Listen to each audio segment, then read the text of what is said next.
E a gente vai discutir um pouquinho a partir da provocação da peça, essa peça que foi escrita exatamente com esse sentido de tentar, numa parábola brechtiana, discutir o passado para tentar refletir um pouco sobre o presente, sobre o que a gente está vivendo aqui hoje. Então vamos pela ordem aí. Vou começar com a Jo. Pode ser pela ordem. Só mais ou menos controla o tempo para poder... Vamos, gente, eu acho que o mais importante é o debate. Né? Então a gente, uns 10 minutos para cada um, né? Que é só para fazer uma introdução mesmo, para ter um espaço para se colocar, e depois a gente já partir para o debate, que eu acho que é o mais rico aqui para nós, tá bom? Eu estou numa situação muito complicada aqui, porque estou doido para falar muito e não vou poder, porque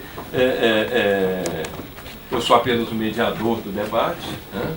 Mas também não vou me furtar, não vou fugir a nenhum questionamento que eventualmente tenha a respeito do espetáculo, a respeito do texto, tá? Então vamos começar com a Jo. Você controla. Tá. Bem, eu acho que a gente assiste esse espetáculo e a gente que viveu um tempo sente muito forte reviver aquele período. Eu acho que o mais importante do espetáculo é que ele mostra o que acontecia na resistência, mas o que aconteceu na sociedade. Eu queria dar os parabéns porque o pessoal vivenciou os personagens. A gente tem que ser muito objetivo. O que eu sinto que a gente tem que fazer, em certa medida, reflexões. Naquele tempo, qual era a natureza do projeto e a serviço de que se instaurou uma ditadura militar. Também refletir naquele tempo que movimentos eles realizaram como instrumento fundamental para implantar o projeto econômico e político que eles tinham naquele período, a serviço, evidentemente, de interromper as reformas de base que eram projetos do governo Jango e se colocar o país a serviço também de sistemas internacionais, sobretudo dos Estados Unidos. Para isso, eles tinham que também restringir direitos, e as perdas de direitos daquele período foram muito grandes. As mudanças fundamentais para que o país se abrisse, se colocasse a serviço, e ter como centro do poder político a restrição da liberdade. Na restrição da liberdade, que não foi só mudanças estruturais na perseguição, mas mudanças do Estado brasileiro. E, evidentemente, que isso impactando no conjunto da sociedade, expresso por essas vivências das famílias. O que eu levanto hoje, assim, que diferente? Eu não disse, eu parto do meu lugar de fala. Eu fui presa 2 vezes naquele período, vivi 10 anos na clandestinidade, tive que fugir em vários estados, frequentando vários estados com várias identidades, e a partir daí tive meu companheiro morto naquele período, de forças paramilitares, porque ele foi encontrado afogado numa lagoa no interior da Paraíba, né? Esse é o meu lugar de fala, a partir de onde eu reflito. E o que eu considero hoje, que há diferenças que nos devem preocupar muito.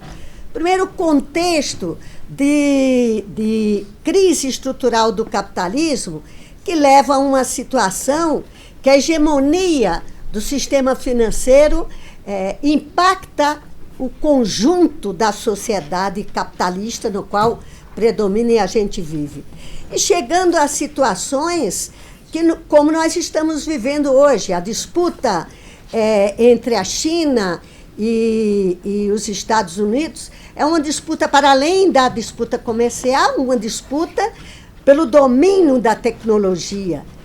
Nós vivemos também um momento diferente daquele período, que é na Revolução 4.0, na dinâmica que nós vivemos hoje, a velocidade da informação hoje é usada plenamente para o domínio das elites financeiras do mundo, mas impacta um componente da construção da consciência, e isso é um componente muito importante que diferencia o período que a gente vive daquele período, né?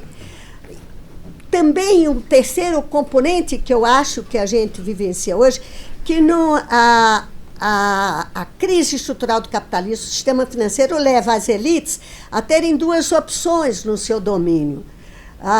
O ultra-autoritarismo, que atinge não só o Brasil hoje, como a Áustria, como na Itália, que graças a Deus levou uma pancada agora, que é algo que a gente tem que estar atento. Israel, mas que consegue se recuperar, e uma outra parcela que também é liberal, mas que busca, que é ultraliberal do ponto de vista do projeto econômico, que precisa só ampliar a sua taxa de lucro.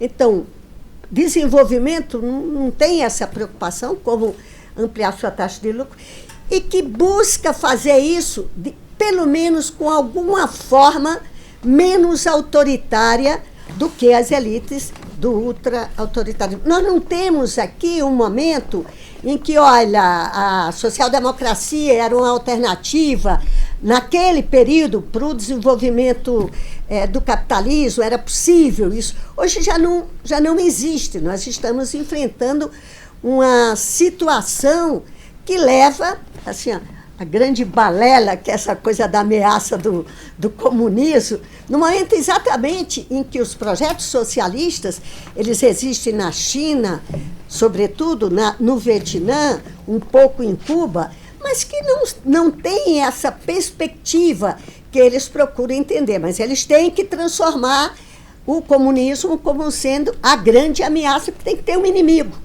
mesmo que este inimigo seja uma fantasia, né? E eu considero, deve estar nos 8 minutos, né? 4 minutos ainda para você. Tá.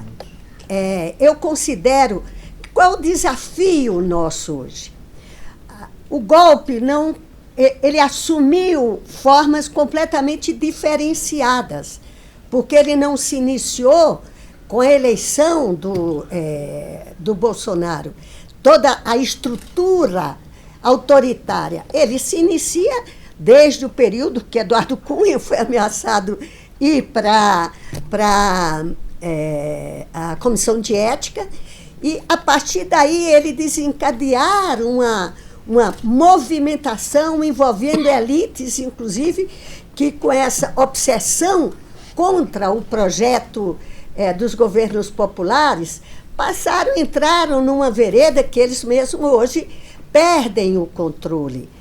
Você começa desde ali uma ofensiva contra os direitos dos trabalhadores, você começa desde ali uma ofensiva contra os direitos sexuais e reprodutivos das mulheres, e você começa ali também uma ofensiva contra o pensamento mais avançado, sobretudo no que diz respeito à ciência, à tecnologia, sem nenhum investimento, com restrições as mais variadas para este processo que estava em curso.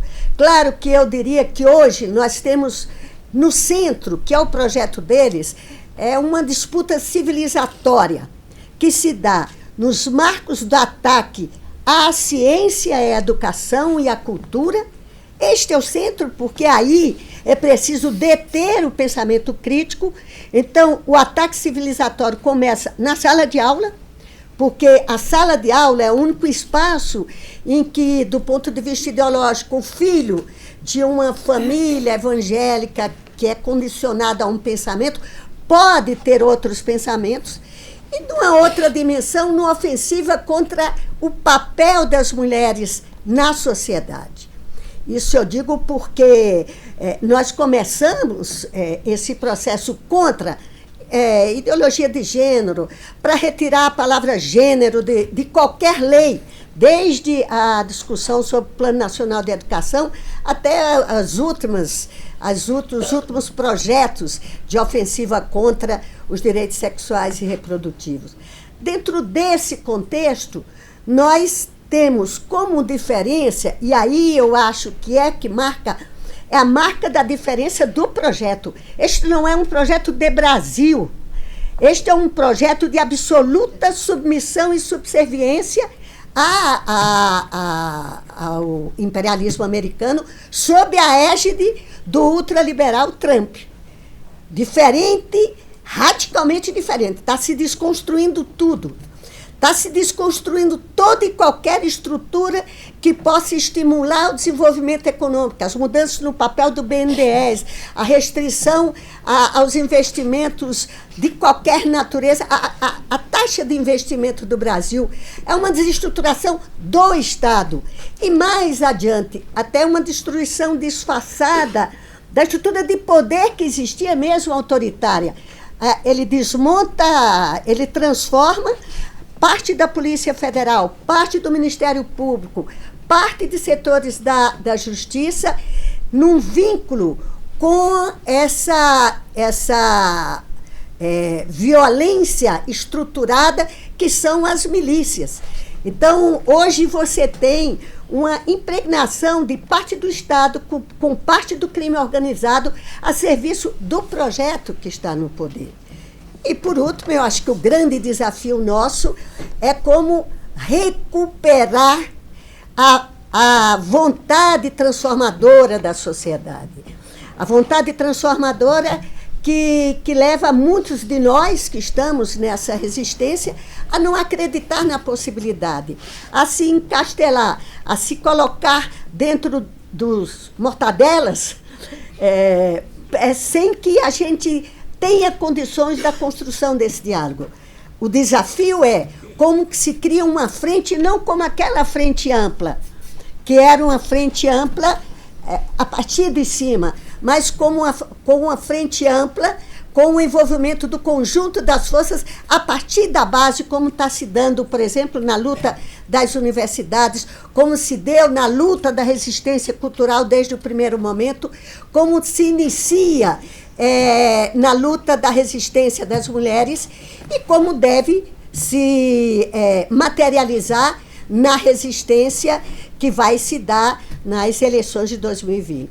Eu acho que este é o grande desafio que nós temos, recuperar nossa vontade de lutar e acreditar na possibilidade de transformação, mesmo que a gente tenha um governo que está unificado na sua agenda liberal econômica, mas está fragmentado nos outros processos, com o clã, com o que significa Olavo de Carvalho, que eu acho que ele deu a deixa agora, nessa última discussão. A bandeira não é a reforma da Previdência, o que ele disse. A bandeira é a defesa de Bolsonaro, porque o bolsonarismo é para eles o processo e o caminho de impor uma lógica autoritária de massas que nós estamos vivendo. Então, eu acho que esse é uma reflexão que nós temos que verificar hoje da diferença do desenvolvimento do capitalismo na sua crise estrutural e da disputa em que os novos meios de comunicação nos levam numa impotência razoável, porque a esquerda, principalmente, não conseguiu compreender as transformações que se davam na esfera da comunicação e nos atrasamos. Mas eu acredito e espero que a gente vá, não sei a velocidade, mas vai pouco a pouco retomar os caminhos da esperança e da transformação desse país.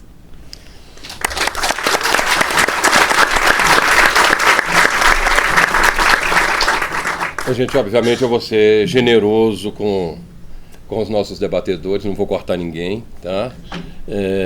Betinho Duarte.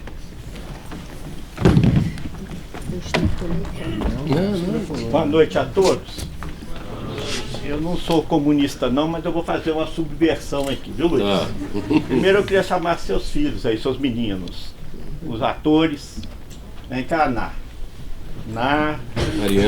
Mariana, Arthur, Marco, são pessoas Bruno, preciosas Cadê o Bruno? Bruno, cadê o Bruno? Deve ter da manhã. Eu queria que vocês pegassem toda Vou fazer uma conspiração aqui do jeito, só espera um pouquinho. Deixa eu ficar lá. Você não acontece. Você levantar na hora que eu falar. Tá. Parecidos, para todo mundo. Então eu queria falar o seguinte, gente. Primeiro, ô Luiz, eu já falei isso rapidamente, mas não falei para vocês, né? Para Ana, para vocês, que foi um ato de coragem fazer uma peça como essa hoje. Que eu me lembre essa peça dessa natureza tem muitos anos que eu não assisto. Eu assisti com a Ana lá, né, Os Porões da Loucura, mas uma peça dessa eu não assisti. Você lembra, Kleber, de uma peça como essa? Não. Ângela, você lembra, Ângela? De uma peça como essa? Qual? Não. Se eu lembro. Ivana, você lembra? Eu lembro de não ter visto uma peça como essa. Eu acho que você tá Padre Henrique, você lembra, Padre Henrique? Não, né? Então é isso. Então foi um ato de coragem de realizar essa peça hoje. Inclusive, várias vezes eu falei com o Luiz que eu estava, viu, Ana Maria? Que eu estava com receio de acontecer alguma coisa, algum problema. E graças a Deus, você também, né? Então, ainda bem que é o último dia e não aconteceu nada, porque eu já fui vítima. Inclusive, eu fui num debate numa escola municipal Ulisses Guimarães, lá na Rua Bolívia, no São Pedro, com o Morro do Papagaio, e eu resolvi não falar nada. E na hora que foi alimentada essa questão dos dias de hoje, aí eu entrei, né? Aí uma senhora que estava escondida lá no fundo falou assim: você tem que falar o nome dele, que ele foi eleito presidente do Brasil, isso é uma falta de respeito. Eu não vou falar, meu irmão. Eu fui convidado para vir aqui. Se você quiser falar alguma coisa, você vem aqui e participa do debate, mas não fica aí atrás da pilastra. Só que tem que era o turno da noite. São trabalhadores, pessoas que estão sendo alfabetizadas, são pessoas que dormem tarde, acordam cedo. Então ela destruiu o debate só com essa falazinha. Então, eu quero elogiar a atitude de vocês. Vocês estão de parabéns. Vamos continuar. A peça vai voltar daqui a 6 meses.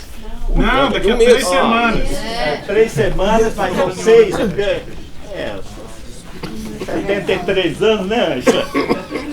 Eu, então, estou elogiando o elenco.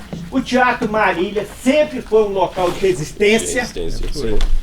É um local de resistência. Nós temos em Belo Horizonte mais ou menos 150 locais de resistência.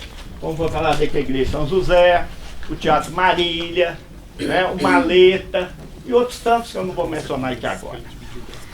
Em relação à plateia, tem 2 pessoas aqui que eu tenho a maior admiração, assim, uma profunda admiração, gosto demais delas, que eu queria que ficasse de pé e que vocês saudassem eles com uma salva de palmas, que é a Ângela Pezzutti. Ângela, por favor.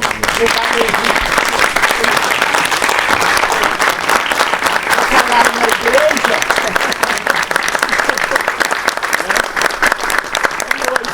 São dois. A Ângela Pezzutti, ela na verdade teve 2 sobrinhos que foram presos, né, que eram Colina, Comando de Libertação Nacional, que é o Ângelo Pezzutti, o Murilo Pezzutti, e a irmã Carmela. Eles foram presos, torturados e banidos do Brasil.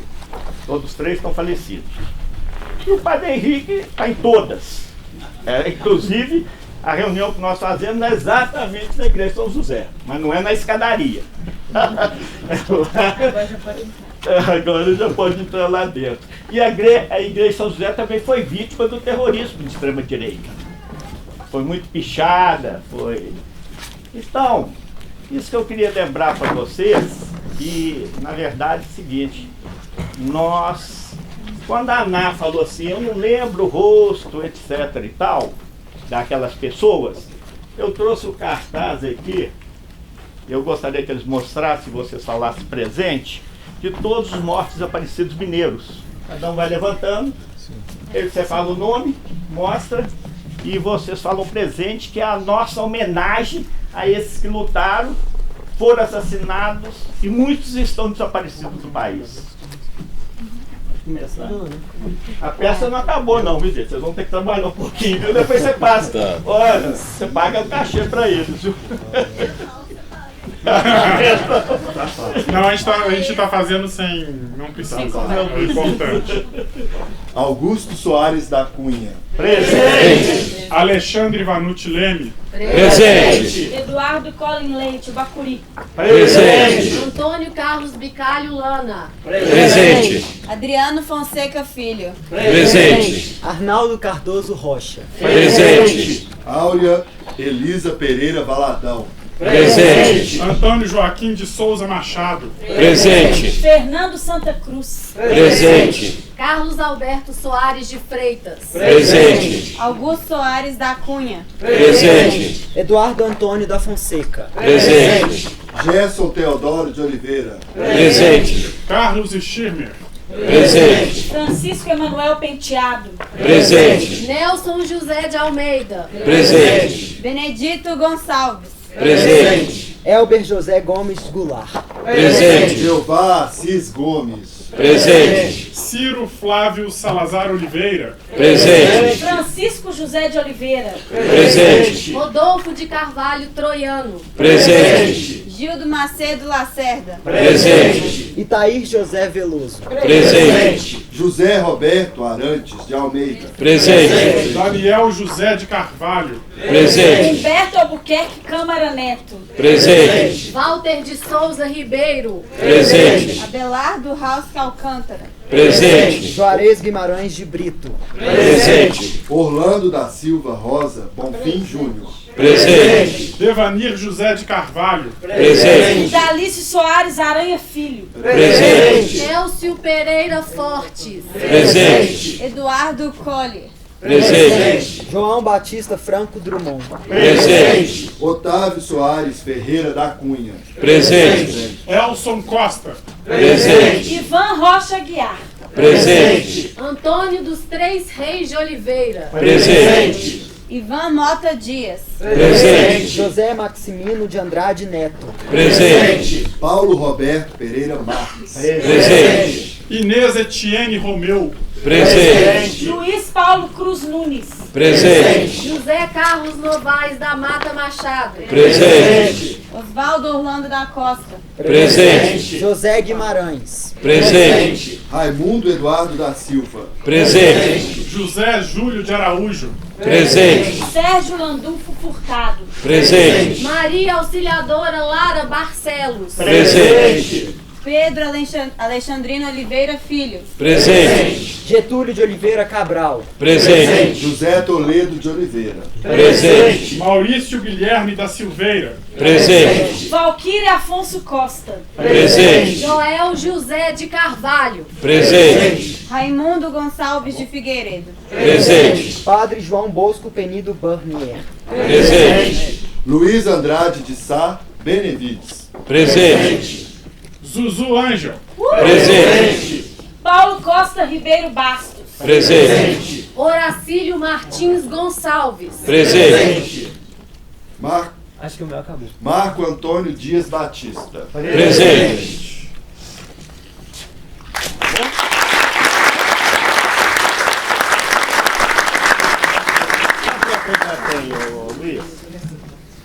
Vai uns 4, 5 minutos, pode ser. Eu vou terminar o seguinte. Queria falar sobre esses meninos, né? Não sei se vocês perceberam, são 4 meninos e 4 meninas. 3. 3 meninos e 3. É só para saber se vocês estão prestando atenção.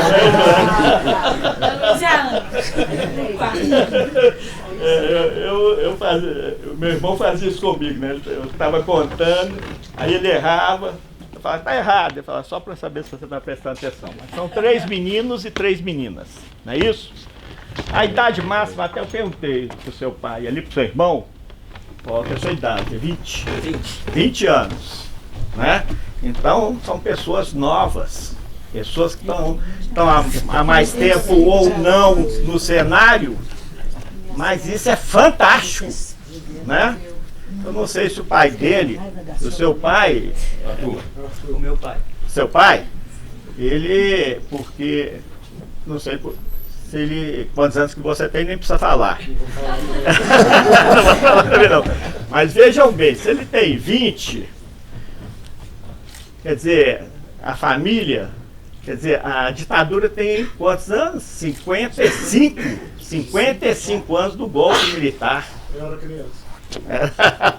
nem tinha nascido. Vejam bem, a minha primeira prisão foi em maio de 68. Eu fui preso mais 3 vezes. Eu fiquei 30 dias no DOPS, porque eu estava numa passeata, eu era de ação popular, né? Ação popular é de origem católica, né, isso, Padre Henrique? Era formado pela JEC, JOC, né, Juventude Operária Católica, JEC, né, Kleber? Você pode lembrar aí melhor que eu. E eu, na verdade, entrei na... Eu não vou falar o nome das pessoas aqui, não, que assim que eu me assustar. Mas eu, na verdade, fiz vestibular para a Faculdade de Ciências Econômicas em 67, janeiro. Não passei, obviamente. Mas naquela época eu tinha 2 vestibulares. Eu fiz vestibular em junho de 67 e passei. E naquela época não tinha, Luiz,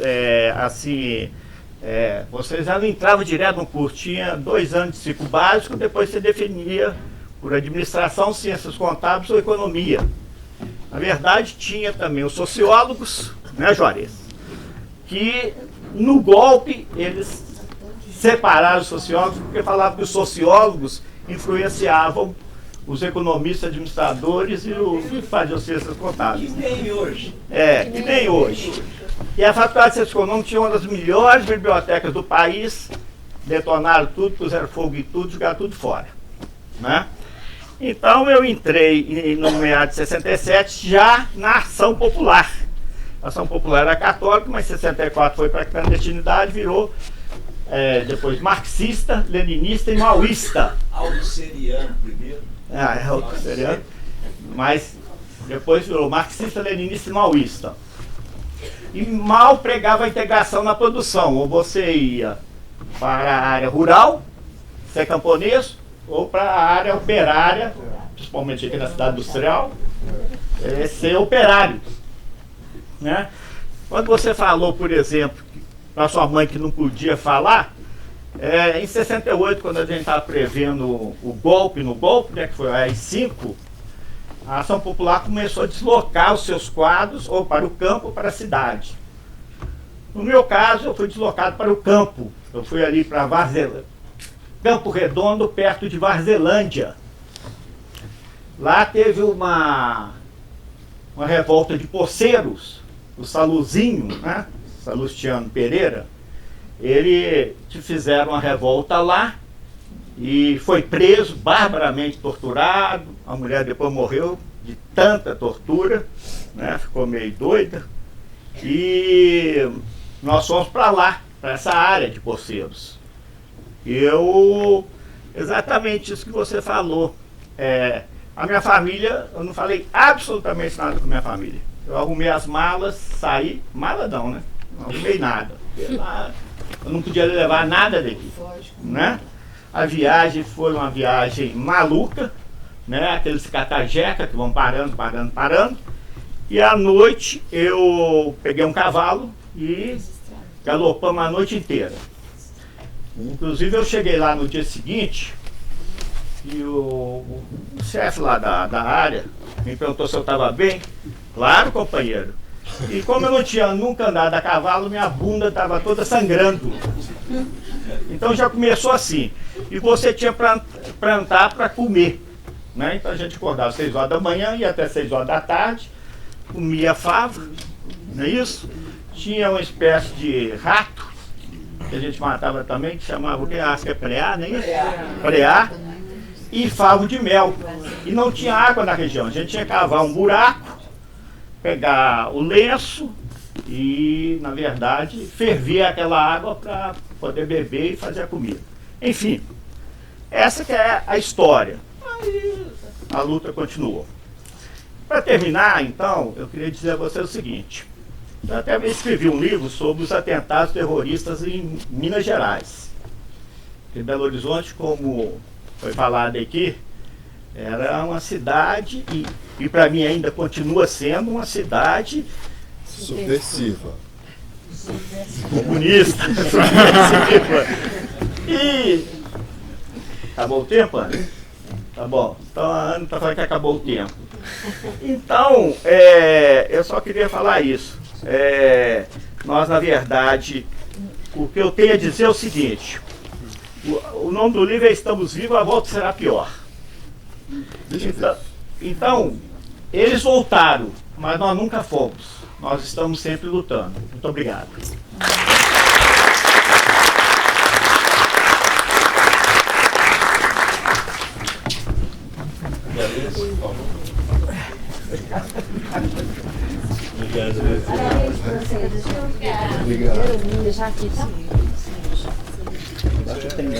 Eu não me vou falar depois dessas falas tão bonitas da Jo e do que eu pensei em falar, então, a partir dessas expressões tão bonitas da Jo e do Betinho, que são personagens, né, dessa história contada aqui, colocar 3 temas para a nossa reflexão. De algum modo, eu comecei a minha militância em 1973, exatamente na Faculdade de Ciências Econômicas, e o sentido de que eu estava me inserindo numa história que continuava, me veio através de um ex-preso político que frequentava o diretório acadêmico e que cantava canções em homenagem ao Juarez Guimarães de Brito. Eu me chamava, e que havia estudado também naquela escola e havia morrido, né, na luta contra a ditadura. E então é como se desde o início eu estivesse participando de uma história que continuasse, que continuava.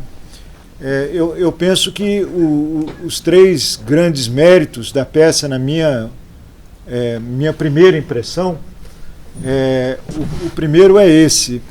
Ela, se vocês perceberam bem, ela não pretendeu formular uma história fechada, uma analogia do que aconteceu antes. Ela certamente evocou um clima, uma situação, episódios, no sentido de uma história que continua. Os sinais da continuidade são espantosamente evidentes, né? O Coronel Ustra é o homenageado, é o herói daquele que ocupa indevidamente o Palácio do Planalto, né? A presidenta que foi derrubada, ela era uma personagem também dessa história contada aqui, e portanto, nós estamos inseridos numa história que continua, numa história que ainda não teve fim, evocando o belo nome, né, do livro do Zuenir Ventura, 1968, o ano que não terminou, né? Essa história não terminou para nós, né?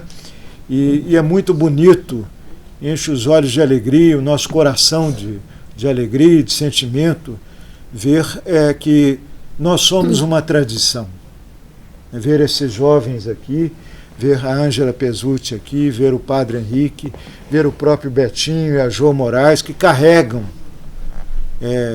consigo a tradição, essa belíssima tradição de, se for necessário, arriscar a vida por essa alta utopia de viver no mundo em liberdade, em igualdade, em fraternidade. Essa altíssima utopia.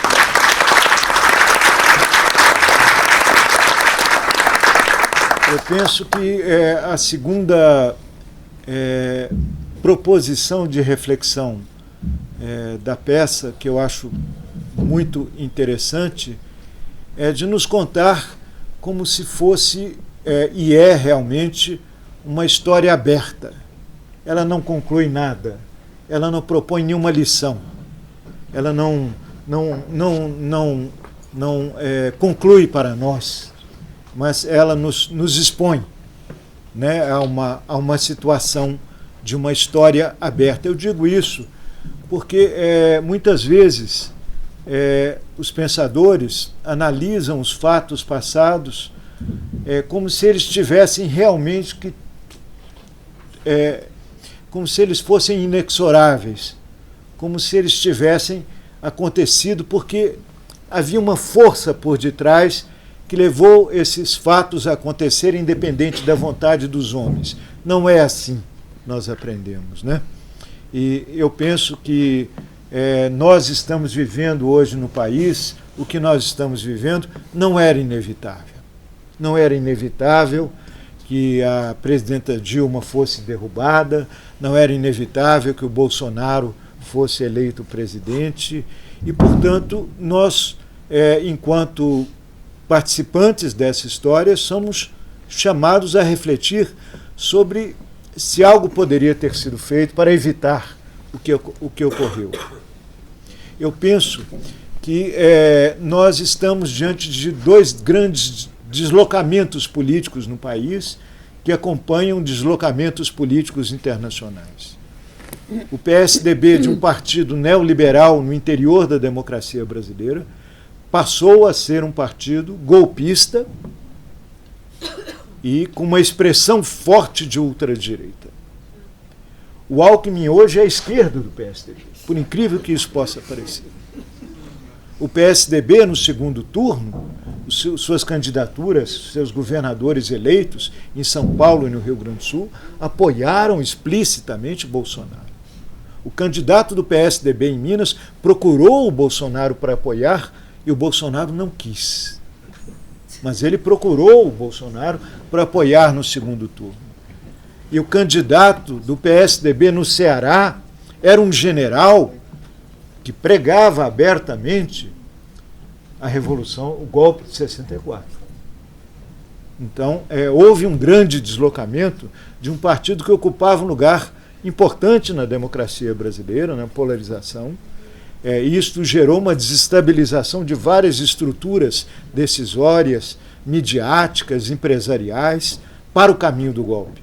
E o segundo grande deslocamento é a assunção de uma força que nós chamamos, eu acho que um dos primeiros a chamar, porque ele tem um cheiro, ele tem o faro para saber onde tem fascista. O Betinho, eu me lembro do Betinho falando isso há 3 anos atrás, dizendo que estavam em ascensão forças fascistas e que era preciso pará-las enquanto é tempo.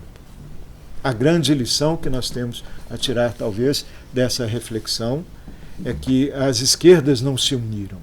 As forças democráticas não se uniram. E ainda não estão unidas como deveriam estar.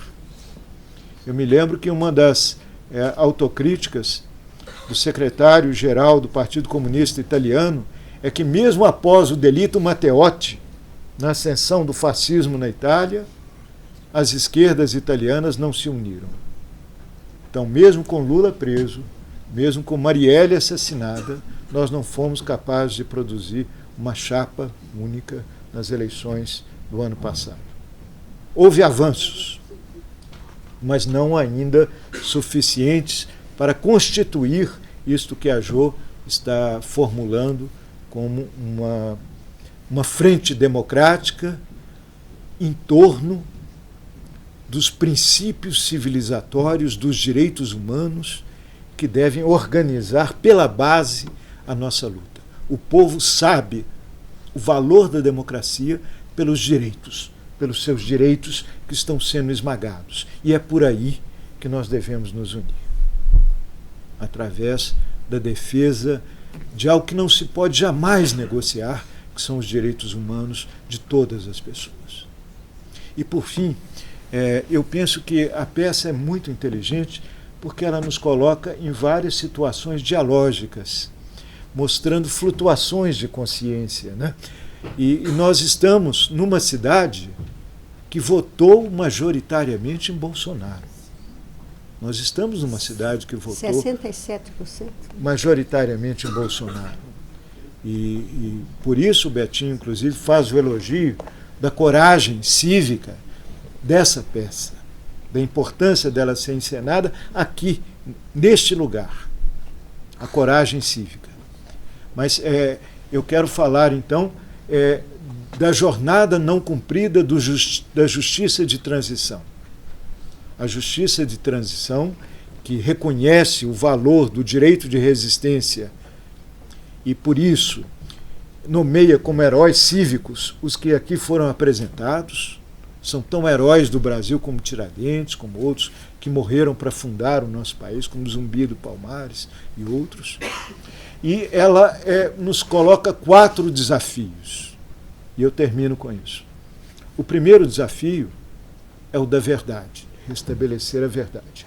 Houve uma comissão da verdade. Com todos os seus limites, ela demonstrou que a tortura foi praticada em sedes das Forças Armadas, que torturadores estavam lotados no gabinete do ministro do Exército e que, portanto, as Forças Armadas são responsáveis pela tortura. Isto foi um ato muito importante da Comissão da Verdade, com todos os limites que ela teve. Segundo, o caminho da reparação, o caminho de reparar aqueles que foram perseguidos, mortos, torturados, de iniciar o caminho da reparação. Mas houve 2 grandes fatos, dois grandes desafios que não foram ainda cumpridos. Um é de julgar os que cometeram os atos contra os direitos humanos e que, segundo a ONU, são imprescritíveis. Porque isto é a melhor forma de garantir que não volte a acontecer. Tortura nunca mais. Esta é a grande... Isto se faz levando a um tribunal com direito de defesa aqueles que praticaram os atos contra os direitos humanos. E a quarta grande jornada, que nós ainda não cumprimos, é estabelecer plenamente um memorial nacional da anistia que está sendo construído nesta cidade, que eu digo que é o projeto mais importante de toda a história da UFMG e que foi interrompido pelo golpe e que veio a ministra Damares dizer que está interrompida a construção desse memorial. Ela não tem autoridade para falar desse memorial porque ela está ao lado de um presidente, de um eleito fraudulentamente presidente que defende a tortura. Então ela está ao lado dos torturadores e ela não tem autoridade para falar sobre isso. Por isso, nós vamos fazer, nesta próxima semana, na Faculdade de Direito, às 18 horas, às 19 horas, um ato simbólico em que representações da comunidade da UFMG, do Sindicato dos Professores, dos funcionários administrativos, dos estudantes, com apoio da reitoria, nós vamos fazer um ato, convidando inclusive o Betinho, que é um símbolo da luta pela anistia na nossa cidade, a dizer que o memorial será construído. Não sabemos quando, mas nós não abrimos mão dessa honra de sediar na nossa cidade aquilo que representa a memória da luta pela liberdade nesse país. Então eu penso que essa peça vai ser... ele está inscrito num seminário sobre democracia que vai se realizar no dia 2, dia 3 e dia 4, próximos, na Faculdade de Direito, um seminário nacional, e na sexta-feira, às 19 horas, haverá então um ato simbólico em que a comunidade da UFMG reafirmará a sua disposição pública de não abrir mão da construção do Memorial Nacional da Anistia. Por isso, o que aqui se realizou, o que aqui se encenou hoje à noite, é tão importante para nós. é um fundamento de resistência e de esperança. Eu acho muito bonito a peça terminar falando em esperança, porque ninguém consegue resistir, nós sabemos disso, se nós não vemos o caminho da retomada da democracia em nosso país.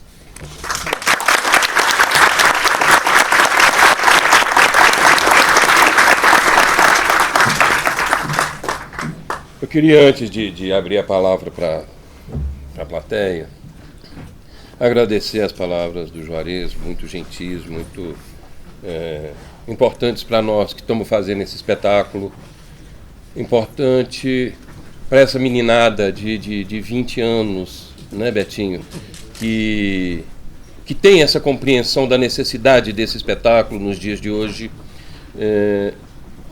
Agradecer publicamente a minha parceria com a Ana Guzmão, né? Já é a segunda vez que a gente está trabalhando junto, fizemos nos Porões da Loucura, ainda fazemos nos Porões da Loucura, e agora estamos fazendo esse espetáculo com a Ana, com a sua sensibilidade social, política, né? Ela abraçou também esse projeto, né?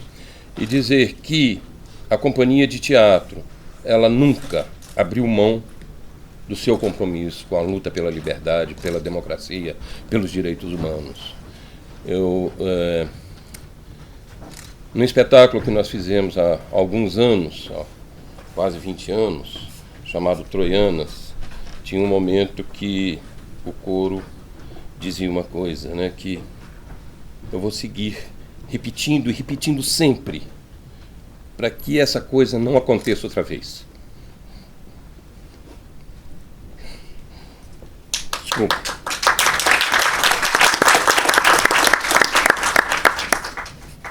Para nós, da companhia de teatro, esse espetáculo é um dos espetáculos mais importantes que a gente já fez.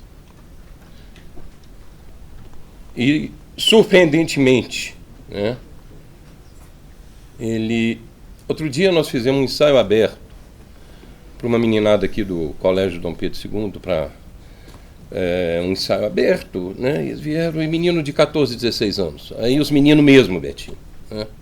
E como que os meninos perceberam e sentiram esse espetáculo, fazendo essas correlações espaço-temporais, né? Como que eles perceberam que em cada momento ali não era só a ditadura que estava sendo discutida, mas estava se discutindo todo um processo histórico, né? Porque nós não estamos aqui hoje discutindo isso porque estamos discutindo, não. É resultado de um processo histórico, e esse processo histórico a gente tem que estar consciente dele e trazê-lo sempre à baila para que essa consciência se amplie cada vez mais da necessidade de unidade das esquerdas, de luta, de continuidade, de esperança na utopia. Tá? Então, vamos abrir a palavra aí para a plateia, agradecendo mais uma vez a participação do Betinho, da Jo e do Juarez. Palavra com vocês aí. Pois não, Kleber. Bom, boa noite a todos. Eu queria, em primeiro lugar, dizer o seguinte, que eu achei que a peça, ela, embora não queira dizer exatamente isso, mas ela tem princípio, mas não tem fim. E ela não tem fim, eu acho que de forma muito objetiva, porque a luta de classes não tem fim. Você luta eternamente para transformar a sociedade. Você não para em 68, você não para em 80, você não para em 90, você não para em 2019. A luta de classes, ela é permanente. Você faz isso diuturnamente, né? E eu queria colocar essa questão da luta de classes, entendeu? Contextualizando um momento que a gente considera de extrema importância. É possível que o Lula venha a ser solto a semana que vem. Mas ele não será solto por concessão, como querem Dallagnol e todos os promotores. ele será solto pela conquista do povo brasileiro. A luta por Lula livre é propriedade do povo. Enquanto propriedade do povo, ela não se amesquinha no pedido de nenhum daqueles promotores que assinaram o pedido de liberdade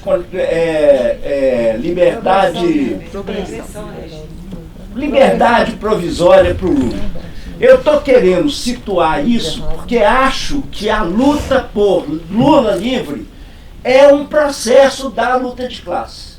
Nós estamos, nesse processo, acumulando forças para lutas maiores. E, com certeza, o povo brasileiro, na sua caminhada, vai conquistar a vitória um dia. Não sabemos quando, mas ela virá. Porque esse acúmulo de forças é o que nos move.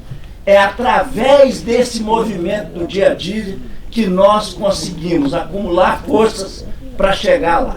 É isso aí, Lula livre. Nós temos pressa porque o cara está vivo, né?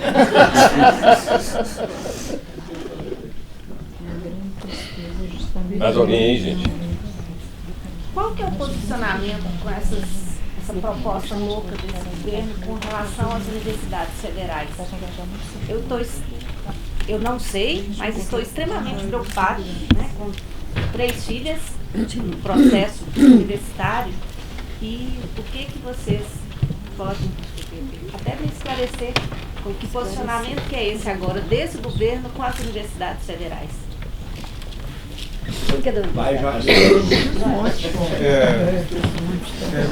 Nós temos feito uma luta, né, em vários campos, porque existem várias ameaças. Cortes orçamentários seguidos, né, que têm levado a lutas e manifestações nacionais, como aquelas 2 que ocorreram agora no primeiro semestre, né, desse ano. Há uma luta pela autonomia universitária, porque o Bolsonaro não está respeitando a eleição em lista tríplice, né, como se faz democraticamente nas universidades, está promovendo intervenções, indicando reitores, né, que não são eleitos pela comunidade universitária. Então esse é um segundo campo de luta. E o terceiro tem sido o projeto chamado Futurice, que é um projeto de privatização estrutural da universidade. A UFMG já decidiu, através do seu conselho universitário e também de uma assembleia de professores, não aderir a esse programa, assim como a maioria das universidades federais do país já decidiram lutar contra esse programa. A nossa dificuldade maior tem sido ainda conseguir superar um padrão de lutas muito separadas que nós viemos construindo nas últimas décadas. O que eu estou dizendo assim, aqueles que lutam pela saúde pública estão organizados assim, os pela educação pública assim, os trabalhadores assim, os sem terra assim, os que fazem as lutas feministas assim. E claramente nós precisamos reunir esse conjunto de forças para lutarmos juntos, porque senão cada um de nós, cada movimento desses, será derrotado. Não há possibilidade nenhuma de negociação com o MEC. Nós não estamos diante de um governo que não negocia nada. Então, esse governo ele tem que ser derrotado, na nossa opinião. Ele tem que ser derrubado democraticamente. Nós apoiamos e temos levado às ruas a palavra de ordem fora Bolsonaro. Achamos que ela é legítima, justa por todas as razões. O Bolsonaro deveria ter sido cassado quando era candidato, porque ele já havia cometido crimes contra os direitos humanos. Depois, nas eleições, praticou financiamento empresarial de campanha e construiu uma grande estrutura de fake news. Isso, há uma CPI, inclusive, na Câmara, muito importante, que é para que pode levar, inclusive, criar uma sensibilidade pública para anulação das eleições e da chapa que foi eleita. E, como no cargo de presidente, ele viola diariamente a Constituição brasileira. Então, esta semana, por exemplo, numa atividade nacional convocada pelas duas entidades, o PROIFES e pela ANDES, as duas grandes entidades que organizam os professores da universidade. A UNE está liderando também, junto com os sindicatos de técnicos administrativos. Nós vamos paralisar 2 dias, quarta e quinta-feira, paralisação universitária na UFMG, decidida em assembleia de professores, de alunos e de técnicos. E uma luta com enorme audiência. É claro que é justa o medo e a preocupação. O projeto deste governo é desconstruir a estrutura pública. Há possibilidades de deter. Há possibilidades de deter é porque este projeto cria contradições na própria base dele. Então, por exemplo, o desenvolvimento científico e tecnológico na área da agropecuária foi base de sustentação que levou ao desenvolvimento que nós temos na produção agropecuária do país. E ele, cortando todos os investimentos de ciência e tecnologia, ele cria problemas, inclusive para a base dele, que é do agronegócio.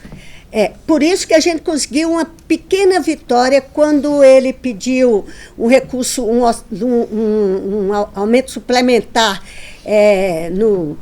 acho que abril, maio. A gente impôs que só daria aquilo, eu digo a gente, que é a nossa base, mais vários setores que são do centro. DT que só aprovaria a emenda suplementar, a liberação de verba, se ele devolvesse um percentual do contingenciamento. E ele ainda está com dificuldades para devolver. Nós temos que esta ofensiva de pegar cada medida, pegar os deputados lá e uma pressão que seja não só a nossa bancada, porque a nossa bancada não chega a 100, os que têm um projeto avançado, mas outros deputados que uma pressão maior possa impedir que ele avance. Como agora o pacote de abuso de autoridade, nós conseguimos que fosse derrubado o veto de várias iniciativas que era dele e do Moro, e que levava a uma ofensiva ainda maior de matança na periferia, de condenação. Então, eu acho que este dia de mobilização, esta paralisação e a comunidade se envolver na defesa das universidades públicas é algo fundamental. Ele faz algumas coisas que nos dá vantagem. Ele ameaçou agora as universidades privadas. Não contem que a gente não vai dar. As universidades privadas tinham no FIES um certo fôlego. Eu acho que essa preocupação sua tem, mas é como a gente vai juntar forças para além da esquerda e rua, né? Assim como a militarização das escolas. Exatamente. Também. E nessa questão da UFMG, quando o Juarez fala do memorial da anistia política, que está sendo construído ali atrás da ex-Fafiche, no Santo Antônio, tem Na Carangola. Tem um outro viés. Porque o memorial da anistia política, por exemplo, 70 mil pessoas entraram com processo, pedidos de anistia política. Eu, inclusive, entrei e fui anistiado. E naquela época nossa, o Estado brasileiro pedia desculpa. O Estado brasileiro pedia desculpa. Hoje a pé de goiaba está negando todos, colocou militares da comissão inteira, estão negando todos, estão querendo rever os pedidos. Mas voltando à questão... Então, ela viu Jesus na goiabeira, né, cara? Então, voltando à questão do memorial. O memorial é de uma importância que nós trouxemos ele para Belo Horizonte. Se ele fosse para o Rio ou para São Paulo, já estava há muito tempo funcionando. Belo Horizonte, para haver uma descentralização, nós trouxemos ele para Belo Horizonte. É um sonho nosso de mais de 15 anos, esse memorial. E o que aconteceu? Para mim, é pegar o FMG há 3 anos, né, Juarez? Eles sequestraram o reitor daquela época, a Polícia Federal sequestrou o reitor, a vice-reitora, que hoje é reitora, e alguns assessores e funcionários da UFMG, alegando corrupção. Mentira absoluta, porque a UFMG é uma das universidades mais sérias do mundo e mais qualificadas do mundo. Então, para mim, isso foi um golpe para exatamente fazer uma intervenção na UFMG. Para fazer uma intervenção na UFMG. A Sandra hoje é reitora, está nesse processo, e nós temos que ter uma preocupação assim, porque eu fiquei sabendo através da minha o Papa, que a Polícia Federal terminou o inquérito, mandou o Ministério Público, mas o Ministério Público não aceitou e devolveu para a Polícia Federal.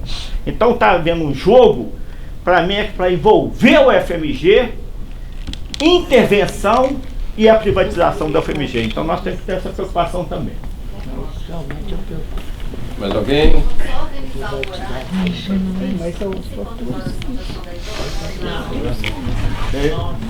9h10. Chama até às 10? Então tá bom. Mais alguém? Quem? Ivan. Eu fico me perguntando o que fazer.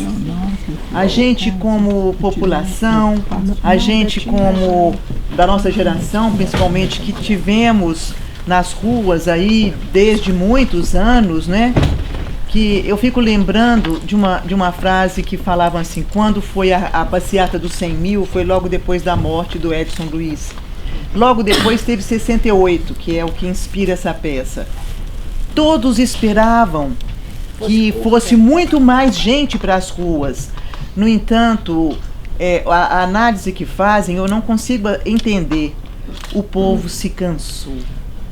Então, eu tenho ido a todas as manifestações que eu posso ir, que me é possível ir, quer dizer que eu não tenho trabalho, e estão cada vez mais esvaziadas.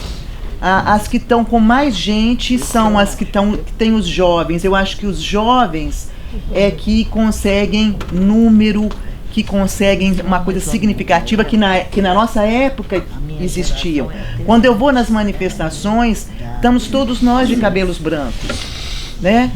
Então, eu tenho muito medo disso, porque a gente sabe que se não tiver um número de pessoas, uma organização na rua, não há mudança, mesmo que tenham todos os motivos. Então a gente vai esperar a eleição do ano que vem, ou para daqui a quase 4 anos, se já está quase tudo desmontado, não vai sobrar pedra sobre pedra. A minha pergunta é que análise vocês fazem isso do nosso povo, sabe? Porque se a gente não tiver... Eu não sei se as redes sociais substituem a presença física nas ruas. Eu não acredito muito nisso, porque eu também não sou muito ligada nas redes sociais.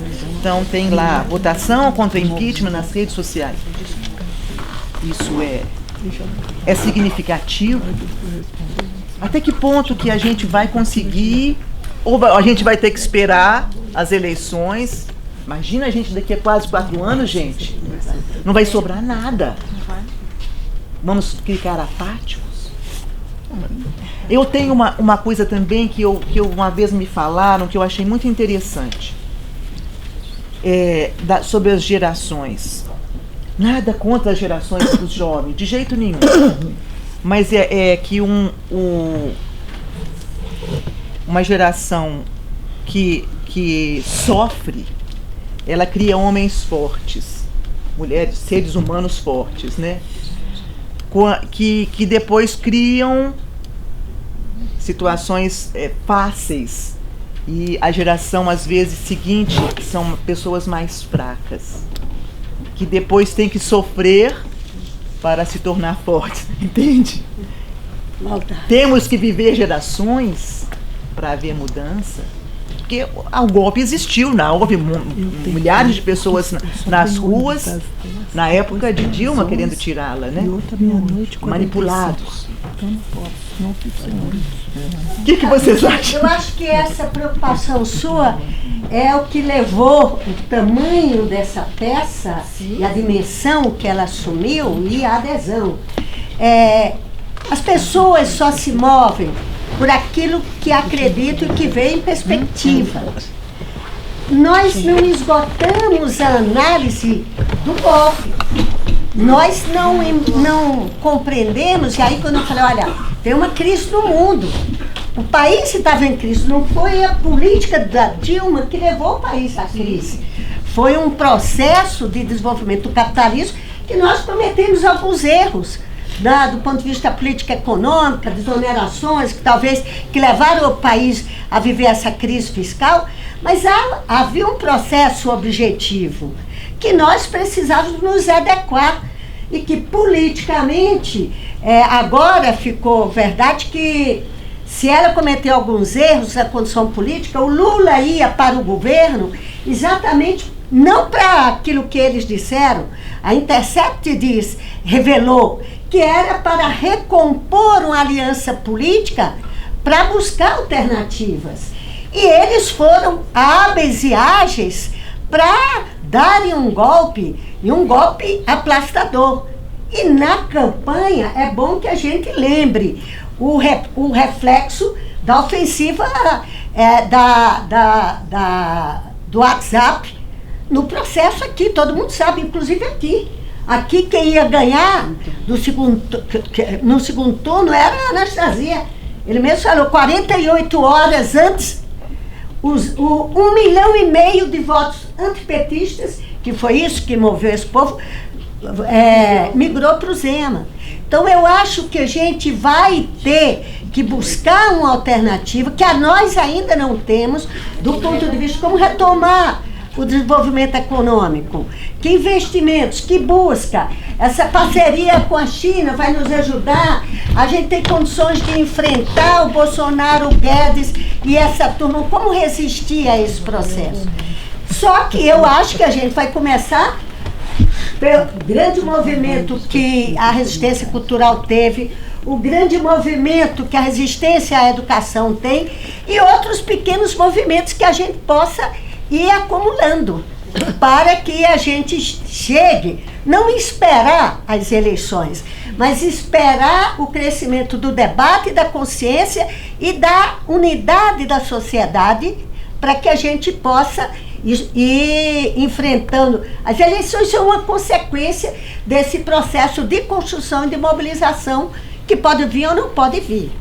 Então, eu tenho esperança, se a gente tiver capacidade de dialogar com muitas pessoas que votaram, e você encontra no Uber, não sei o que lá, num bando de lugar, que votaram e já estão, pelo menos, muita gente votou, não foi Bolsonaro hoje. Muita gente disse que não votou em Bolsonaro, votou no Alckmin, votou em qualquer coisa. É igual o Collor, né? Eu não conheço mais nenhum eleitor do Collor, né? Ninguém, ele foi ungido. E isso que está acontecendo hoje com o Bolsonaro. Eu acho que o Bolsonaro está...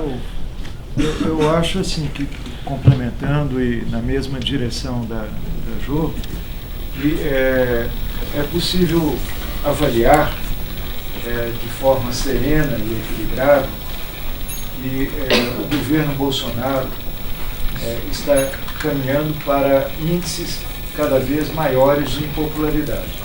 Todas as pesquisas medem isso, e o importante é a curva descendente em todos os setores, nacional, é mais forte nos pobres, é mais forte no Nordeste, mas agora também atingindo o Sul. E não há nenhum indicador, esse governo não tem poder de mexer em nada que evite essa queda de popularidade contínua, e provavelmente nós devemos chegar ao final do ano com um governo pelo menos com 2/3 de impopularidade e rejeição. Isto significa um governo com essas características, porque trata-se politicamente de uma força que nós identificamos como uma força de facção. O bolsonarismo é uma facção. Ele não aglutina em torno de si outras forças políticas. Ele tem muita dificuldade de mediações, porque ele age como facção o tempo inteiro. Então, isto pode levar, num acentuamento da impopularidade, a uma crise forte de governabilidade do Bolsonaro. A grande questão que se coloca é exatamente a nossa capacidade de oferecer, construir uma alternativa a esse processo previsível de crescimento da impopularidade do Bolsonaro e provavelmente de crise de seu governo. E por isso que eu penso que esta questão da unidade política das esquerdas e das forças democráticas é a questão decisiva, porque ela permite você propor para a população um caminho viável alternativo, um caminho de viabilidade. Com unidade, você que pega o setor cultural, lideranças religiosas, lideranças culturais, movimentos sociais, o conjunto dos partidos. Nós temos que atrair plenamente o PSD, inclusive o PDT, para essa frente comum, né? Eu penso que, se nós conseguirmos isso, nós não teremos que esperar as próximas eleições presidenciais, e o grau de destruição, você tem toda a razão, e eles estão acelerados, né? Então, eu penso que nós temos que intervir na crise através, e o pressuposto fundamental é a construção da unidade democrática das esquerdas e das forças populares em torno de uma alternativa. Ô, Ivana, eu queria falar uma coisa também. Eu acho que você mesmo também tem um pouco a resposta disso. Para além de tudo, né, que o professor Juarez falou, que a Jo falou também, mas você na sua prática está construindo espetáculos maravilhosos também de resistência a isso tudo, né? Então eu acho que, ao mesmo tempo que a nossa força é a nossa fraqueza, ainda acreditar no ser humano. Então, foi inclusive, quando a gente começou a fazer o projeto desse espetáculo foi em 2016, né? 2016, 2017, quer dizer, nós estamos estreando agora. Felizmente nós estamos estreando agora, né? Eu acho que é o melhor momento para a gente estar estreando esse espetáculo.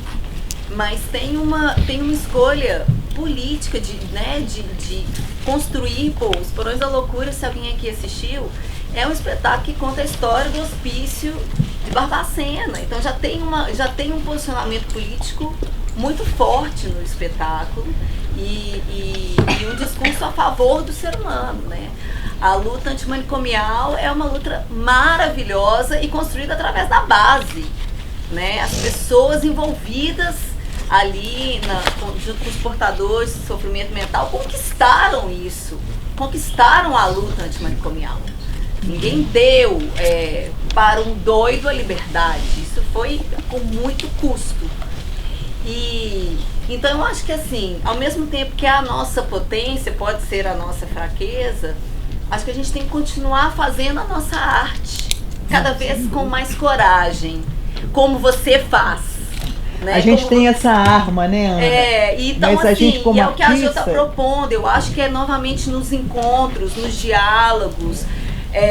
Eu não sei vocês, mas quando o Bolsonaro ganhou, eu fiquei horas chorando, depois comecei a querer desenvolver uma síndrome de pânico, fiquei doidinha, eu admito.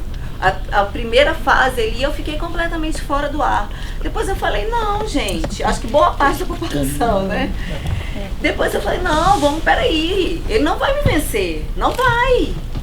E aí, a partir disso que a gente vai organizando, vai voltando, e vamos voltar justamente para isso, vamos voltar o olhar para o outro, o diálogo para o outro, nessa construção diária. Claro que, né, as forças políticas estão aí, que determinam uma série de coisas, mas eu acho que ainda esse contato do ser humano, o nosso ofício artístico é extremamente importante. Então a gente tem sim essa arma, então nós temos que usar essa arma, né? Pode ser um trabalho de formiguinha ali, de repente alguém chega numa televisão, mas a gente está construindo bases sólidas de reflexão e de apropriação quase de um retorno, assim, né? Dessa relação que o teatro traz.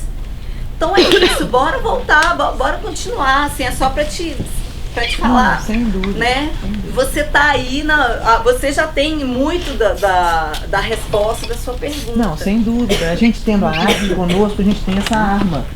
Mas a grande maior parte da população às vezes tem muita gente adoecendo. Grandes pessoas grandes estão adoecendo. Morrendo. Eu senti demais a morte do Paulo Henrique Amorim. Senti muito. Sabe? Foi um negócio assim, gente, não é possível que uma pessoa daquelas, que a gente é uma voz que a gente ouvia, de repente vai embora. Sabe? Então, a gente tem nunca valorizei tanto a minha vida de artista, nunca.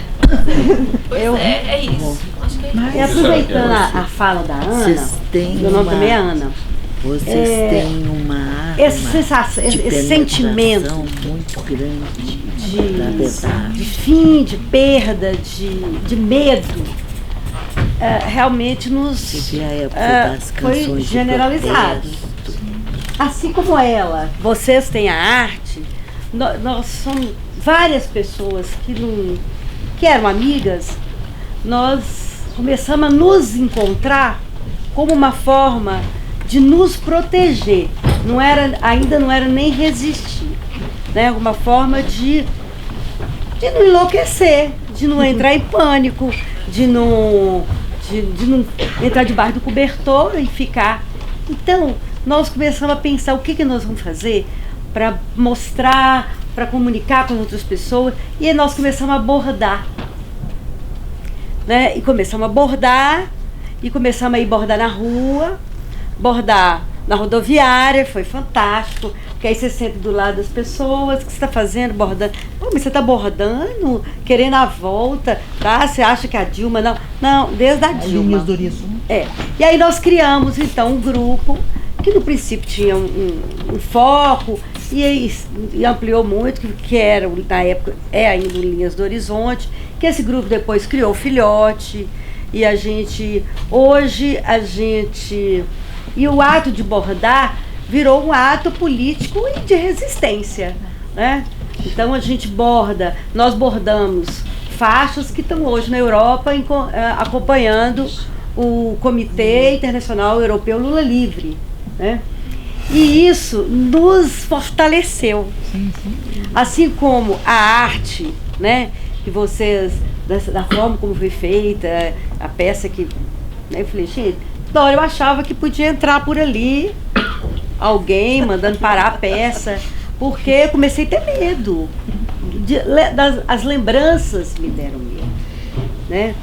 E aí quando Beti apresenta esse livro e fala assim, eu entendi, fala assim, não, as coisas estão por aí, mas a gente tem que... Então, assim, eu acho que você falou, que bom que a gente tem arte, mas as pessoas precisam descobrir a forma, sabe? Para não enlouquecer, para não ter síndrome do pânico. E isso tem nos dado, assim, uma certa... uma participação política e força e de resistência. Esses grupos criam... Hoje tem... Linhas de Sampa, Linhas do Rio. Eu encontrei grupos em Fortaleza que assim, parecia que eu era o máximo. Nova Belo Horizonte, como sempre, inventando como resistir. Porque eu estava lá no dia que o Haddad estava, e as pessoas assim, nós também aqui encontramos isso, né? Acho que nós temos que acreditar que vamos encontrar. Já que eu não vou representar, eu vou bordar. Né? Deixa eu só falar uma coisa aqui. Só rapidinho aqui, Ângela.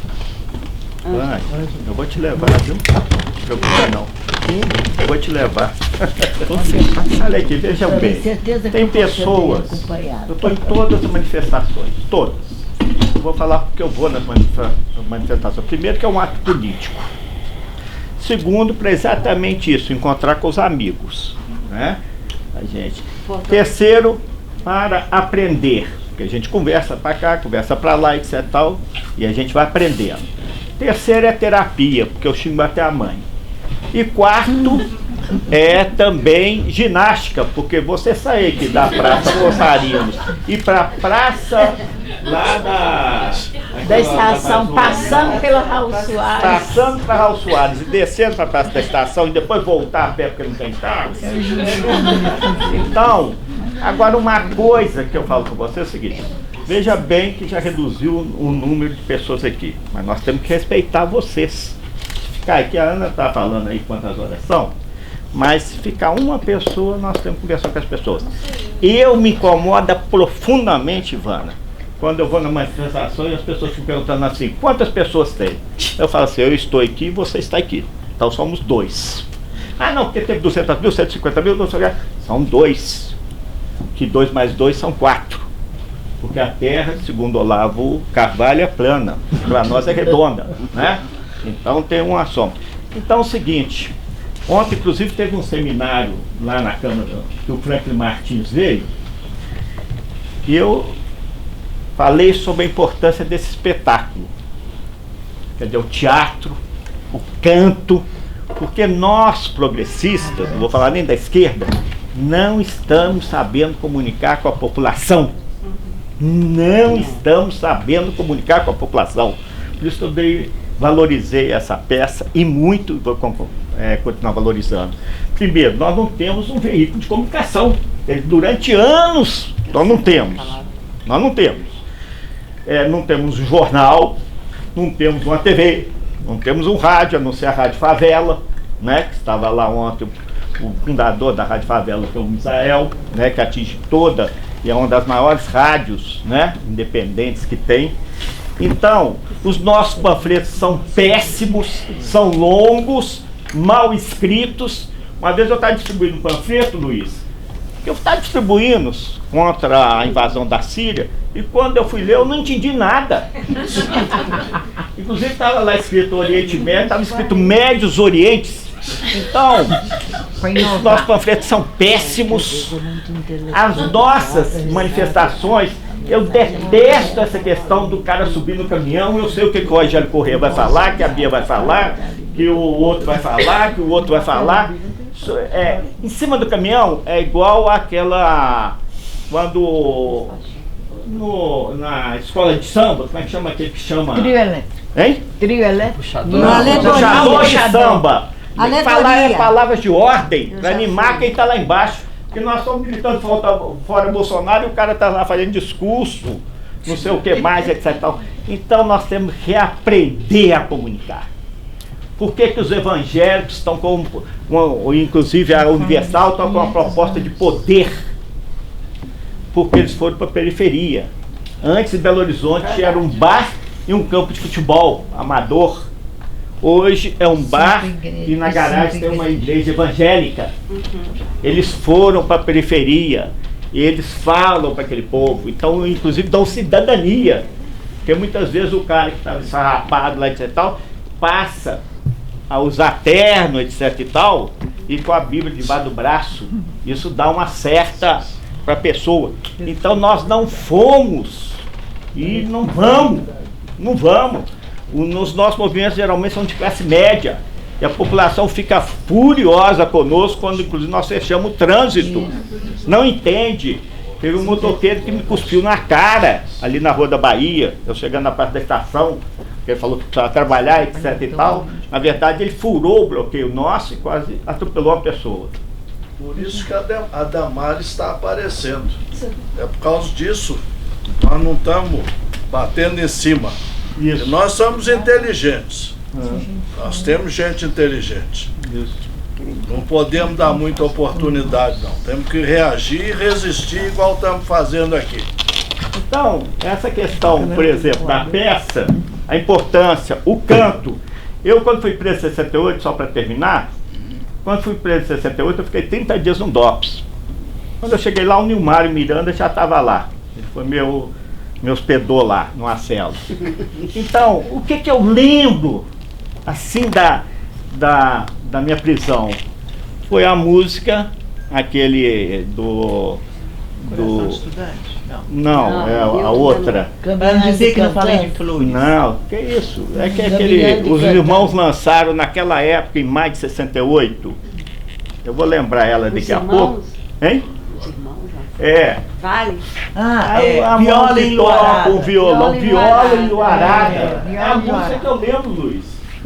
Quando eu estava lá na prisão, solitário, sozinho, com medo de acontecer alguma coisa, que teve um jogo do Galo e do Atlético, do Atlético e Cruzeiro, eu fiquei sozinho, a ilusão toda foi pro Mineirão, e eu escutando essa música, foi um alento para mim, eu lembro dela até hoje, foi dançada naquela época, ele até voltou pro Brasil para dançar essa música.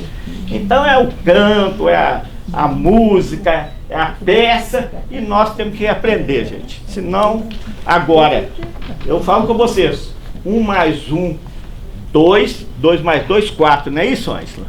É 4? São 4? Se não me falha a memória. Nós estamos em véspera de haver a eleição do Conselho Tutelar. Excelente. Pronto, essa é fantástica. O Conselho Tutelar está sendo... as pessoas, os candidatos estão perdendo aqueles que já estão há 30 anos, às vezes lá eu tenho do Centro-Sul, que é o Jorge Custódio, 219 o número dele, que está lá batalhando no Conjunto Santa Maria há anos e está para perder, porque os evangélicos estão avançando. E assim, não é para, claro, não é para, é para evangelizar, é para combater ideologia de gênero, é para partido sem escola sem partido. Então o Conselho Tutelar agora é importante a gente ir, é opcional você votar, mas tem vários lugares que cada um na sua região tem candidatos bons. Procurar saber quem são os candidatos, né? Procurar saber. Na Oeste. No Centro-Sul eu tenho o Jorge Custódio, que é muito confiável, né, que é lá do conjunto das vilas e favelas Santa Maria e Antena. 117. Né? É o 219. E aí ver os lugares ali na ex-Fapiche, é um lugar que é um local que é dia 6 agora, dia 6 domingo. Daqui a uma semana exato. Né? Eu tenho a lista. E tem lá os vereadores que querem os seus redutos e que estão indo pegar também esse pilão. Lá vai ter? Esse é um. Bom, então... Então, uma pergunta. É que, mesmo não tendo vivido tudo isso, né, eu vejo uma dificuldade grande, apesar de terem falado que a juventude vai para a rua, mas eu vejo uma dificuldade da juventude entender o que ela quer, o que ela realmente precisa. E aí acredito que seja não é uma vergonha, porque a gente não, como a senhora mesmo disse, nós não tivemos a luta para nos construir. Mas necessitar de que vocês, novamente, entrem na luta para passar. Espero que não seja tudo que vocês já passaram novamente, né? Tem que passar por isso de novo. Eu queria saber de vocês, não só de quem está no palco, mas quem está na plateia aqui também, que passou por isso, qual que é a esperança? Foi uma palavra que o Juarez disse ali, a esperança de vocês dessa luta funcionar. Porque, na minha visão, nós dependemos de vocês, de vocês guiarem essa nova geração que está vindo. Deixa eu te responder uma coisa. Na nossa geração, a gente não esperava que os pais nos guiassem. A gente tinha uma comunicação, a gente tinha não sei se vocês concordam, tinha não é uma ideologia, era um ideal. Mais do que a ideologia, tinha uma utopia. Eu acho que também era geral. A esquerda estava muito mais forte, sabe? Eu acho que depois da guerra houve um crescimento das forças democráticas, depois da Segunda Guerra. Então são ciclos, sabe? Deve ter uns 4 anos assim que uma pessoa bem de esquerda chegou para mim e falou assim, para mim e para o Luciano: essa guinada para a direita a nível mundial tem a duração de uma geração. Você não vai ver o final dela, você vai morrer antes. Eu acho que isso não é tão verdade, porque com a comunicação agora pode-se acelerar esse processo. Mas eu acho que a lavagem cerebral já começou a ser feita há muito tempo. não tem uma música de protesto, sabe? É tudo uma lavagem cerebral. Sinceramente, o teatro também era muito mais forte como arma política. Agora, eu não vou criticar as comédias, gente, mas pelo amor de Deus, uma coisa importada, é importação de cultura de baixo nível. Então eu acho que a lavagem cerebral, a cultura, movia a gente. Os festivais de música, os festivais de teatro, eles moviam a gente, sabe? Agora é uma alienação. Eu vejo até às vezes essas séries de televisão, eu não assisto porque aquilo fica na cabeça das pessoas, muito dos jovens também, é como uma novela de boa qualidade e que aquele personagem ocupa muito mais do que a luta que está ocorrendo na vida real. Não sei se vocês estão entendendo. É uma lavagem cerebral que está acontecendo aí, já muito bem feita há muito tempo. Então não vai esperar da gente, eu acho que, não sei. Acho que tem que ir pra rua, né? Pra gente começar a funilar aí nossa discussão, porque a gente tem que entregar o teatro agora mesmo, né? Eu queria que cada um desse uma palavra final, um minutinho aí, só pra gente fechar, né? É que eu até estava conversando com o Luiz, eu vi um ensaio, né? E eu queria falar lá pro... Como é que ele chama? Marco Túlio. Ele está lá no fundo? Não. O Marco Túlio já foi embora. Mas o papel que ele fez, porque na peça, na verdade, até falei com o Luiz para trocar os nomes, né, Ângela? Mas o papel do médico torturador, nós tivemos um caso aqui em Belo Horizonte que foi do Jean Paul. Jean Paul era um médico torturador, né?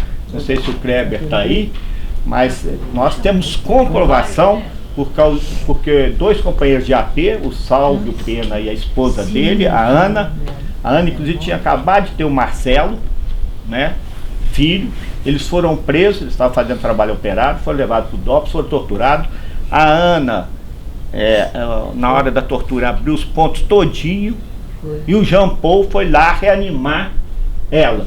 Então nós temos o Jean Paul, que já morreu, já deve estar no inferno há muito tempo, mas ele era inclusive da UFMG. O UFMG não tomou nenhuma providência, até porque ele entrava dentro da sala e colocava o revólver em cima da mesa. Nós levamos ele, Luiz, do Conselho Regional de Medicina e saímos correndo de lá, porque ele chamou os torturadores, os amigos dele, e fizeram ameaças, etc. Nós tivemos que sair correndo, o cara não foi punido. E como o Juarez falou, tortura é crime de lesa humanidade, imprescritível, inafiançável. Esses caras vão ser punidos um dia, mais cedo ou mais tarde, inclusive o Bolsonaro, que é dos porões da ditadura. Eles vão ser punidos, porque se nós não acreditarmos nisso, Ivana, que a coisa vai mudar e só depois que eu morrer, mas eu volto e eles vão ser punidos. Então, os torturadores, os ditadores, um dia serão punidos. Só para que eu quero ir embora com essa dúvida aqui, eu tenho a minha teoria, mas a minha teoria é meio ruim, não gosto muito de ficar alimentando essa minha teoria. Por que vocês acham que nem o Moro, nem o Bolsonaro, por que não existe ainda, com tantos motivos que o Bolsonaro deu para sofrer o impeachment, não há ainda nada a respeito, e nem o Moro também, o CNJ não faz nada, o STF não se posiciona. O que vocês acham que está por trás disso? Eu tenho a minha teoria, né? Porque eu acho que eles, enfim, estão deixando exatamente se esgotar isso, chegar da população se cansar para ver aquilo que já veio antes. Esse que é meu medo, a minha teoria, de ser novamente preparar para a ditadura, para as Forças Armadas tomarem novamente. Porque eles estão deixando o povo se cansar do Bolsonaro, e se esgotar essa questão do Moro, o P7 já não tem mais motivos maiores para que ela possa montar, que já não possa motivar o impeachment e também uma punição do Moro, a exoneração, inclusive, dele. Por que não acontece nada? O que vocês acham que está por trás disso? para anunciar a minha teoria, para me ajudar, para eu não ficar nessa tortura mental que eu vivo nela com medo de uma nova ditadura. Quer dizer, nós já estamos, eu digo já declarada com as Forças Armadas, fazendo aquilo que fizeram em 64. Aproveito meus 2 minutos para encerrar, para duas coisas. Primeiro, dizer para você, Luiz, Ana e a moçada, que foi um espetáculo e uma vitória, domingo à noite, nós estarmos aqui. E muito emocionante. Teve hora que eu tive raiva da Mariana, raiva da Rachid, tive raiva de um bocado de personagem. E me senti muito como vocês que estavam aqui no espetáculo. Vocês viveram muito. E acho que a narrativa foi essa, aberta, mas muito definida. Por isso que eu me sinto presenteada. Segundo, essa questão sua, porque não existe correlação de forças para enfrentá-los. Nós estamos com um governo que é constituído de uma base de militares, de uma base do clã e de uma base de judiciários. E parte do setor agropecuário. E não existe ainda acúmulo para que você tenha 308 votos na Câmara para votar o impeachment. A Dilma só foi o impeachment quando teve número suficiente para votar o impeachment. Não tem outra forma. E eu digo a você que me alimenta que há uma certa alteração no Supremo para ter essa votação de ontem. Há um país que eu acho que é um presente que o Janot dá para nós, imaginar que teve um Procurador-Geral da República, alcoólatra, porque ele mesmo disse, não sou o que estou dizendo, ele disse na época, e que teve essa dimensão. Eu acho que a desconstrução da unidade antipetista, que foi a única coisa que os uniu, pode nos alimentar, mas falta correlação de força. Muito obrigada para vocês, acho que foi um presente para BH. Clareza. Ajuda a gente a levar essa peça pro Brasil todo. Precisa vamos. Sabe, quem puder, tiver contatos, lugares, professor, vamos organizar lá na Fafiche. Você vê que é um espetáculo fácil, né? A gente pensou justamente nisso, 6 cadeiras, a gente faz em tudo quanto é lugar, nós queremos botar fogo. Fazer isso, né?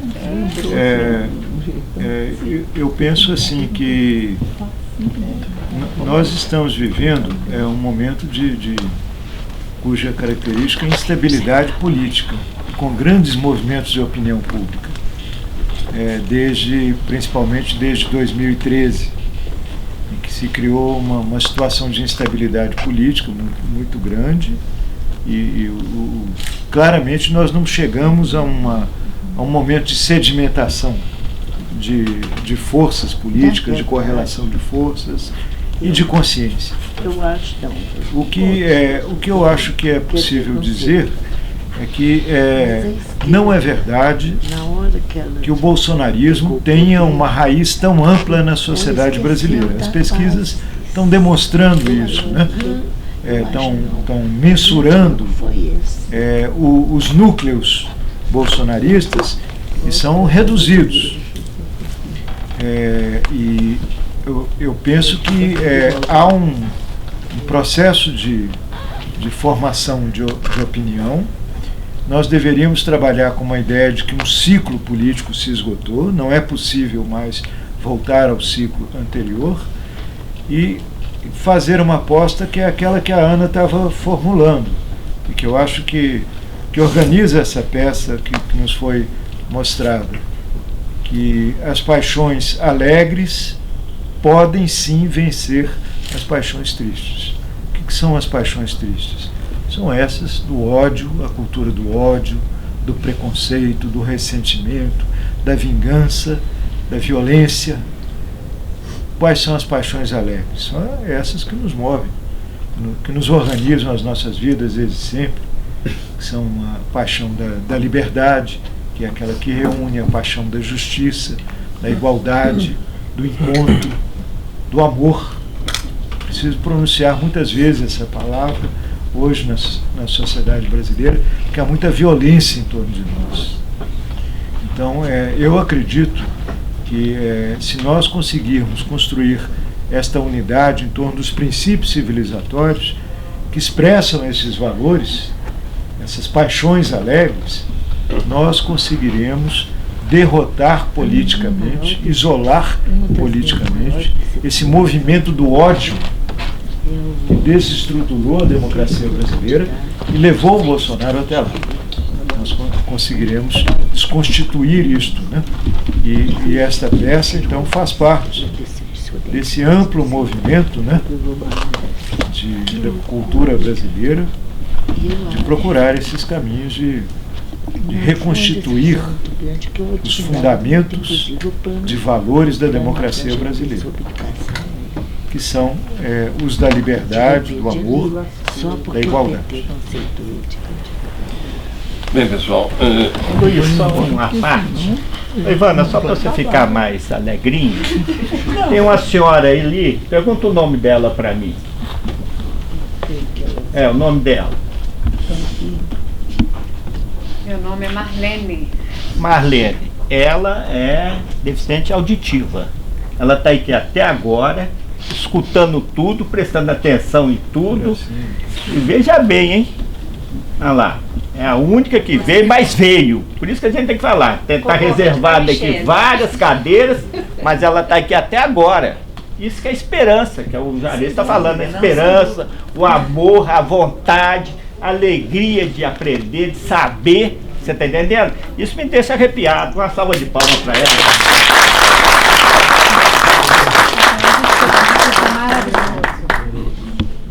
A gente tem pressa, né? Não pode ter pressa. Gente, mais uma vez agradecer aqui aos nossos debatedores, né?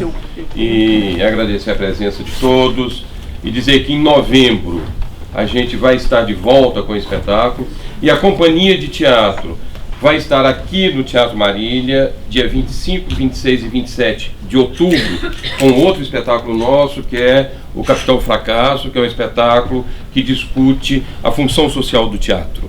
Né? E a gente vai estar aqui nesse período e nos dois primeiros finais de semana de novembro a gente vai estar com o 68 lá no Espaço Pierrot Lunar, tá bom? Muito obrigado a todos, boa noite.